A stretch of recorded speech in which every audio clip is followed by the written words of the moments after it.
So we're gonna get ready to set the Weber Kettle Grill up. I'll show you how we do it. To start with, if you'll notice in here, I've got some charcoal from the last cook. It's kind of still in here. I just want to take it and drop the ash down below and spread them out a little bit. Then I'm gonna go on the bottom on this Weber Kettle Grill. We've got the piece that kind of rakes the ash into the pot at the bottom. So I'm gonna move it back and forth. All right, now I want to leave it wide open. You see the holes in the bottom where it'll allow my air to come up. So I'm just kind of spread these out a little bit. What I'm gonna do now is get me some tumbleweeds right here. Some Royal Oak tumbleweeds. Put 2 of them.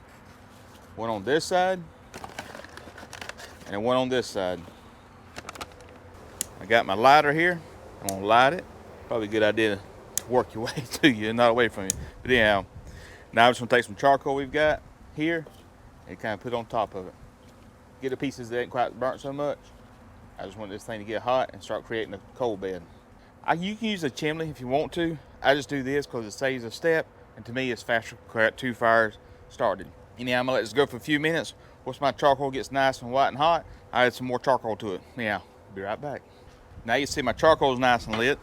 Got a little bit of bed going. What I'm gonna do now is add some more charcoal. And we're using Royal Oak Charcoal Supersize.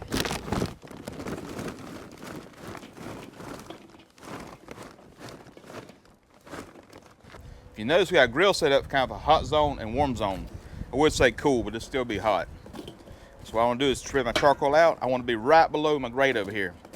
For what I'm cooking today, I'm gonna have a direct side, kind of get that flame kissing it. So I want to get it kind of hot on this side. But this side over here, I want to leave it where it's going to be a cooler side, that we don't have the flare-ups. Now I'm using a set of bricks right here to separate the two. They've got some pieces out there with the metal dividers. You can put a water pan here, whatever you want to. You also do the snake method. But this is how I like to set up a Weber Kettle Grill with a hot side, warm side. I'm gonna put my rack right back over the top of it. And last time I cooked indirect. So this side right here has got my residue from cooking. So I'm gonna rotate this around and put it over here.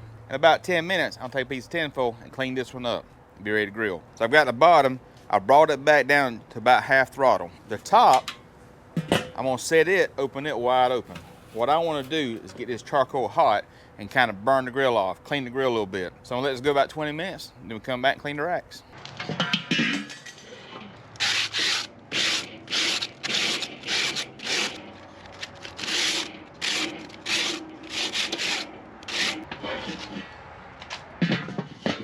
All right, so it's been about 25 minutes. I'm gonna rotate the grill around.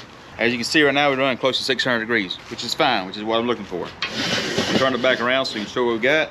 I'm gonna cut these down to right at almost a little bit more than 1/8 of an inch. That's what we got there. On the bottom, I'm gonna choke it down to about halfway between the first and second hole on this Weber Kettle Grill. I'm gonna let this keep going. What I wanna do is get temperature about 300 degrees. So as you can see, we're right now just above 300 degrees. So what I wanna do is open this up just a hair. I don't want to open it too much. I want to stop it from going down temperature and now start leveling off.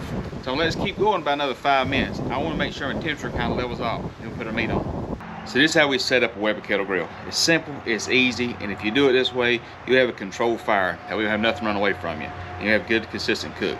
Anyhow, hope you liked the video. If you do, give us a thumbs up. Leave a comment down below, and don't forget to subscribe to our channel. All that being stated, see you next time.